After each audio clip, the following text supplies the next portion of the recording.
जय हिंद दोस्तों, स्वागत है आप सभी का डेसिमल जीएस स्टडी में। आज की क्लास है सामान्य ज्ञान के टॉप 50 क्वेश्चंस जो कि यूपी पुलिस कांस्टेबल री एग्ज़ाम के लिए है।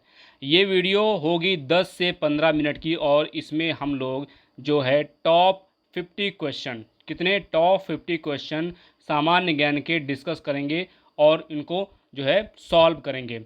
और ये पार्ट 3 वीडियो है। इससे पहले 2 वीडियो अपलोड हो चुकी हैं सामान्य ज्ञान टॉप 50 क्वेश्चंस की, मतलब 100 क्वेश्चन की वीडियो, 2 वीडियो हैं 50-50 क्वेश्चन की। ठीक है, 100 क्वेश्चन अपलोड हो चुके हैं, उनको देखिए। वहाँ से आपके यूपी पुलिस कांस्टेबल का जो री एग्ज़ाम है उसके लिए बहुत ही बेनिफिट वाले क्वेश्चन मिलेंगे। चलिए, ये वीडियो होगी 10 से 15 मिनट के अंदर हम लोग 50 क्वेश्चन देखेंगे। कितने क्वेश्चन? टॉप 50 क्वेश्चन है और बहुत ही इंपॉर्टेंट क्वेश्चन है। यहाँ से आपके 2 से 3 नंबर, ठीक है, 2 से 3 नंबर पक्के हो जाएंगे यूपी पुलिस कांस्टेबल री एग्ज़ाम में। चलिए शुरू करते हैं आज की क्लास। उससे पहले हमारा टेलीग्राम चैनल है ये डेसिमल 004, इसको ज्वाइन कर लीजिए। टेलीग्राम पर जाइए, वहाँ पर टाइप कीजिए डेसिमल 004, आपको हमारा टेलीग्राम चैनल मिल जाएगा। ठीक है, और चैनल पर नए हैं तो हमारे यूट्यूब चैनल को सब्सक्राइब कीजिए। चलिए शुरू करते हैं आज की क्लास। उससे पहले वीडियो को लाइक ज़रूर करिएगा। ठीक है, वीडियो को लाइक ज़रूर करिएगा। आपको वीडियो पसंद आती है तो वीडियो आप लोग लाइक नहीं करते हैं, वीडियो लाइक करिए, उससे हमें पता चलता है कि आपको वीडियो पसंद आ रही है। ठीक है, इतनी आप लोग जो है मेहरबानी करिए और हम आपके लिए रोज़ क्लास लेकर के आएंगे यूपी पुलिस कांस्टेबल के लिए। ठीक है, चलिए शुरू करते हैं। आज का पहला क्वेश्चन है, विश्व वन्य जीव कोष का प्रतीक क्या है? ठीक है, विश्व वन्य जीव कोष का प्रतीक क्या है? ठीक, इसको बोला जाता है WWF। ठीक है, WWF वर्ल्ड वाइड फंड। ठीक है, world wild life fund, sorry, world wild life fund बोलते हैं इसको, WWF शॉर्ट में बोलते हैं। इसका प्रतीक क्या है? इसका प्रतीक है पंडा। ठीक है, आप गूगल करिएगा WWF, ठीक है, तो उसमें आप देखेंगे, ठीक, उसमें देखेंगे छोटा सा पंडा बना होता है और वो इसका प्रतीक है। ठीक है, वन्य जीव कोष का प्रतीक है। एक सींग वाला गेंडा कहाँ पाया जाता है? एक सींग वाला गेंडा पाया जाता है असम व पश्चिम बंगाल में। बहुत ही इंपॉर्टेंट क्वेश्चन है एक सींग वाला गेंडा, ये बहुत बार क्वेश्चन पूछा गया है। अगर पश्चिम बंगाल ऑप्शन में हो तो पश्चिम बंगाल लगाइएगा, अगर पश्चिम बंगाल ऑप्शन में ना हो तो असम लगा के चले आइएगा। ठीक है, भारत का प्रथम तितली उद्यान कहाँ है? देखिए कितना इंपॉर्टेंट क्वेश्चन है। ठीक है, तितली उद्यान कहाँ है? तितली उद्यान है बन्नारघट्टा जैविक उद्यान, बेंगलुरु कर्नाटक। ठीक है, बन्नारघट्टा जैविक उद्यान, बेंगलुरु कर्नाटक। ये उद्यान का नाम है बन्नारघट्टा जैविक उद्यान। और ये कहाँ है? बेंगलुरु। बेंगलुरु कहाँ है? कर्नाटक में। ठीक है, क्वेश्चन नंबर 4। ठीक है, हम लोग 10 से 15 मिनट के अंदर इसको निपटाने का प्रयास करेंगे। फटाफट वीडियो देखिए। देश में होंगुल परियोजना कब शुरू हुई? तो देश में होंगुल परियोजना जो है वो शुरू हुई 1970 में। अगला क्वेश्चन, भारत में किस राज्य को टाइगर राज्य के नाम से जाना जाता है? तो ये है मध्य प्रदेश, जो हमारा MP है उसको टाइगर राज्य के नाम से जाना जाता है। ठीक है, इस चीज़ को ध्यान रखिएगा। शेर परियोजना कब शुरू हुई? ठीक है, शेर परियोजना कब शुरू हुई? तो ये शुरू हुई 1972 में। ठीक है, ये टाइगर मतलब ये टाइगर है मतलब बाघ। ठीक है, टाइगर है ये बाघ और ये शेर की बात हो रही है। ठीक है, ये शेर की बात हो रही है, लॉयन।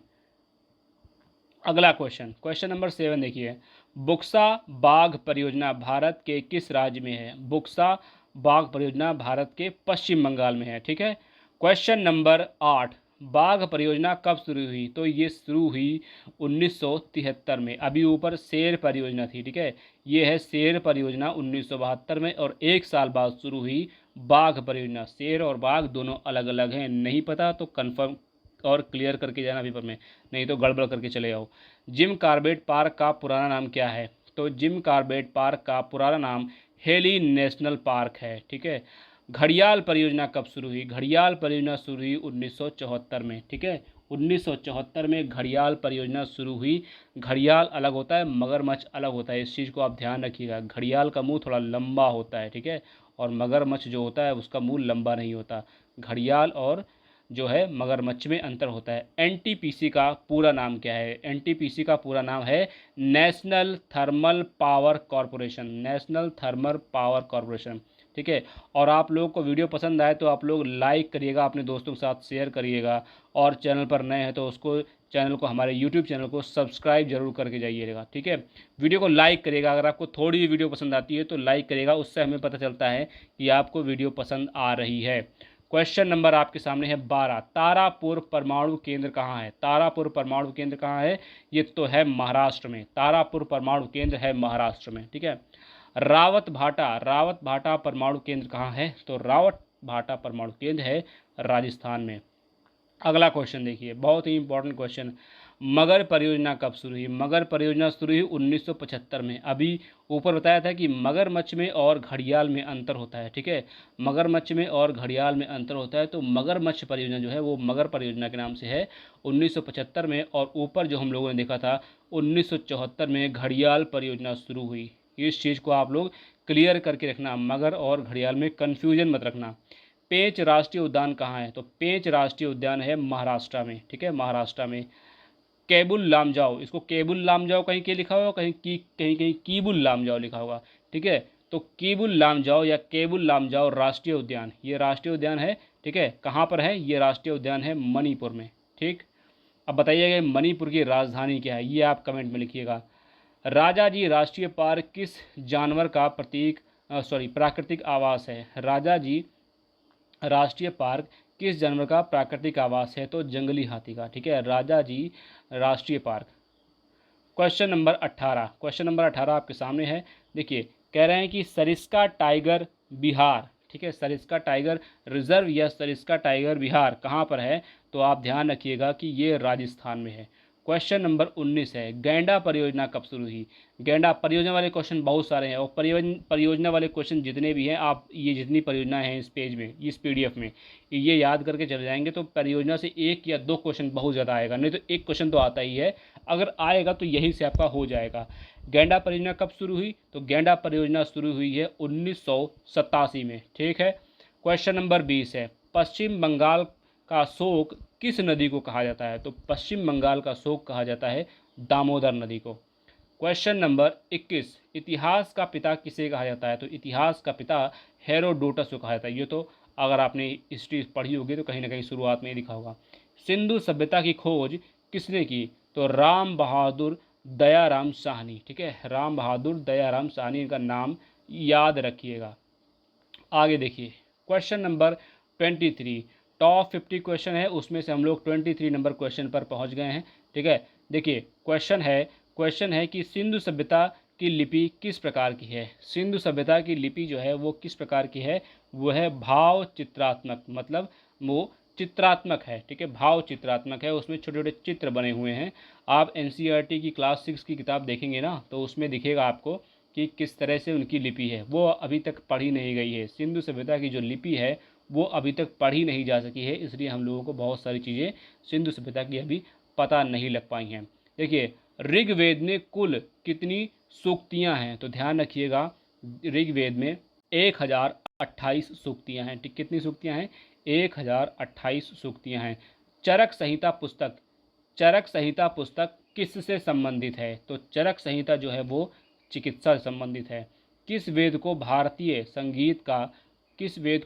संगीत का जनक कहा जाता है? तो साम वेद। ये क्वेश्चन आ चुका है यूपी पुलिस के जो कंप्यूटर ऑपरेटर का एग्ज़ाम होता है उसमें आ चुका है, ठीक है, यूपी पुलिस के कंप्यूटर ऑपरेटर के एग्ज़ाम में आ चुका है, पूछा गया था क्वेश्चन ये। महमूद गजनी ने भारत पर पहला आक्रमण कब किया? अब देखिए, हिस्ट्री क्वेश्चन आ गया एक कि महमूद गजनी ने भारत पर पहला आक्रमण कब किया? तो ध्यान रखिएगा, 1001 ईस्वी में। कुतुबुद्दीन ऐबक की मृत्यु कब हुई? और ये ध्यान रखिएगा 1210 में चौगान खेलते समय, ठीक है, चौगान खेलते समय कुतुबुद्दीन ऐबक की मृत्यु हुई। किताब अल हिंद की रचना किसने की? ये क्वेश्चन कई बार पूछा गया है कि किताब अल हिंद की रचना किसने की? तो क्वेश्चन अब जब भी आए किताब अल हिंद की रचना, तो ध्यान रखना अल बरूनी, ठीक है, अल बरूनी ने किताब अल हिंद की रचना की। क्वेश्चन नंबर 30 है, विजयनगर साम्राज्य पर किन वंशों ने शासन किया? तो विजयनगर साम्राज्य पर संगब, सालुब, तुलुब और अरावीडू वंश ने, ठीक है, ये सारे वंश जो हैं ध्यान रखिएगा कि विजयनगर साम्राज्य पर वंश की शासन किया, ठीक है। विजयनगर साम्राज्य की राजभाषा क्या थी? पूछा जा रहा है कि विजयनगर साम्राज्य की राजभाषा थी तेलुगु, ठीक है। देखिए, तुलु वंश का महान शासक कौन था? तो तुलु वंश का महान शासक कृष्णदेव राय। इनका नाम याद रखिएगा कि तुलुव वंश का महान शासक कौन था, तो कृष्णदेव राय का नाम आपको याद आना चाहिए। ठीक है। क्वेश्चन नंबर 33, 1576 में हल्दी घाटी का युद्ध किस किस के बीच हुआ? 1576 का हल्दी घाटी का युद्ध किसके बीच में हुआ? तो महाराणा प्रताप और अकबर के बीच में। ठीक है, आइए आगे देखते हैं।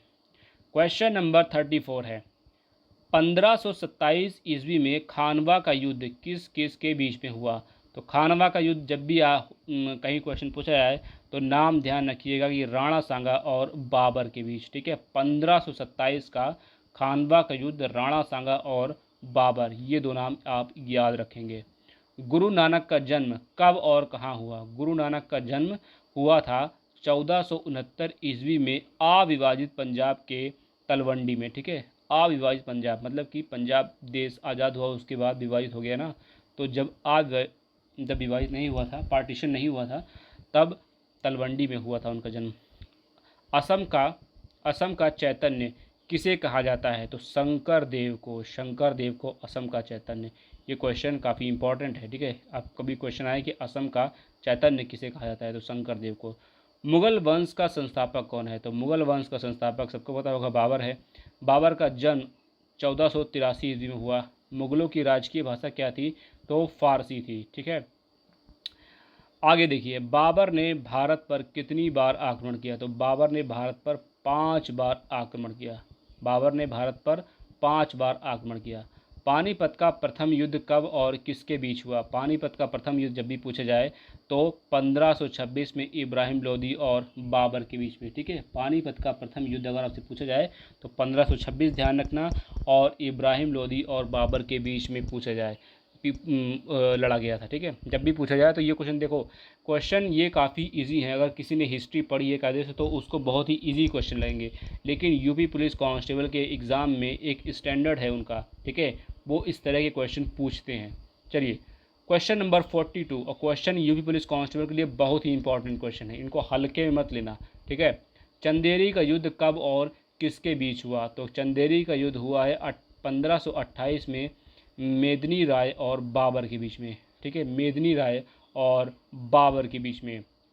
ठीक है, क्वेश्चन नंबर है 43, घाघरा का युद्ध कब और किसके बीच में हुआ? तो 1529 में अफगान और बाबर के बीच में। बाबर की मृत्यु कब और कहाँ हुई? तो 1530 ईस्वी में आगरा में। क्वेश्चन नंबर है आपके सामने 45वां क्वेश्चन है, पानीपत की दूसरी लड़ाई कब और किसके बीच हुई? तो 1556 में अकबर और हेमू के बीच में। ठीक है, पानीपत की दूसरी लड़ाई अगर पूछी जाए तो 1556 अकबर और हेमू के बीच में। क्वेश्चन नंबर आपके सामने है 46 नंबर क्वेश्चन है, पानीपत का तृतीय युद्ध कब और किसके बीच में हुआ? 1761 में मराठा और अहमद शाह अब्दाली के बीच में हुआ। ठीक है, इस पर एक मूवी भी आई थी इस पर। अगर आपको पता हो कि 1761 की लड़ाई के विषय में एक मूवी भी आई थी तो उसका नाम आप कमेंट में लिख सकते हैं। ठीक है, पानीपत की तीसरी लड़ाई उसमें आखिरी में दिखाई गई थी। क्वेश्चन नंबर है 47, भारत का अंतिम मुगल सम्राट कौन था? तो भारत का अंतिम मुगल सम्राट बहादुर शाह जफर था। क्वेश्चन नंबर 48 है, अमरावती बौद्ध स्तूप कहाँ स्थित है? तो अमरावती बौद्ध स्तूप है आंध्र प्रदेश में। ठीक है, बड़ा इमामबाड़ा कहाँ है? बड़ा इमामबाड़ा है लखनऊ में। ठीक है, यूपी की राजधानी लखनऊ में। क्वेश्चन नंबर 50 है, गुरु नानक का जीवन परिचय किस सिख गुरु ने लिखा? ये बहुत ही इंपॉर्टेंट क्वेश्चन है। तो ये लिखा था गुरु अर्जुन देव ने। ठीक है, गुरु अर्जुन देव ने क्या लिखा? गुरु नानक जी का जीवन परिचय लिखा था। ठीक है, तो ये थे top 50 question UP police constable के लिए थे। अगर आपने अभी तक हमारे चैनल को सब्सक्राइब नहीं किया है तो हमारे चैनल को सब्सक्राइब कर लीजिए और टेलीग्राम ज़रूर ज्वाइन कर लीजिए। टेलीग्राम ज्वाइन करने से फ़ायदा ये होगा कि आपको ये जो PDF है ना, ये जो PDF है वहीं पर मिल जाएगी। तो जाइए टेलीग्राम पर, टाइप कीजिए decimal004, वहाँ पर आपको हमारा टेलीग्राम चैनल मिल जाएगा। और अगर वीडियो आपको पसंद आई है तो वीडियो को लाइक करिए और वीडियो जो है अपने दोस्तों के साथ, अपने भाई बहन के साथ शेयर कीजिए और चैनल को सब्सक्राइब कीजिए। इतना काम आप करिए और आपका सिलेक्शन में योगदान हम लोग देते रहेंगे। जब भी आपका सिलेक्शन होगा आप हमारी वीडियो देख कर जाइएगा, तो आपको कुछ ना कुछ फ़ायदा ज़रूर होगा। ठीक है, तो आज की क्लास में इतना ही रखते हैं, मिलते हैं नेक्स्ट वीडियो में। Thank you.